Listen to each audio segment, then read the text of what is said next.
హుస్నాబాద్ నియోజకవర్గంలోని మంచినీళ్ల బండ గ్రామంలో మంత్రి పొన్నం ప్రభాకర్ పర్యటించారు. పల్లెపల్లెకు పొన్నమన్న పల్లెపల్లెలో ప్రజాపాలన కార్యక్రమంలో భాగంగా ప్రజల సమస్యలను తెలుసుకున్నారు. మంచినీళ్ల బండ నుంచి యాటకర్లపల్లి వరకు 2.05 కోట్లతో నిర్మించిన బీటీ రోడ్డును ప్రారంభించారు. గ్రామానికి చెందిన రైతు అజయ్ ప్రభాకర్ ఆయిల్ పంప్ తోటను పరిశీలించి సాగును మరింత విస్తరించాలని రైతులకు సూచించారు.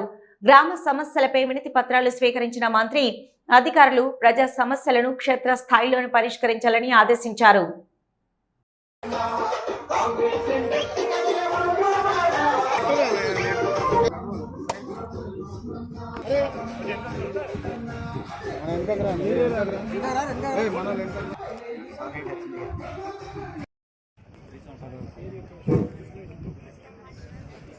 ఈ రోజు గ్రామ పంచాయతీకి పల్లెపల్లెకు పొన్నమన్న పల్లెపల్లెకు స్వాగతం తెలియజేస్తూ, నా పేరు ప్రభాకర్ అండి.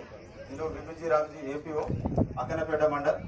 అయితే మనము ఈ సంవత్సరము తీవ్ర వర్షాభావ పరిస్థితి నుంచి వరకు మనం ఎలా పంటలను రక్షించుకోవాలి, మరి భూగర్భ జలాలను ఎలా పెంచాలని చెప్పేసి ఉద్దేశంతో తెలంగాణ ప్రభుత్వం తెలంగాణ జలసిరి అనే ప్రోగ్రాం చేయడం జరిగింది. ఈ తెలంగాణ జలసిరి ప్రోగ్రాం ద్వారా మనము ఏంటంటే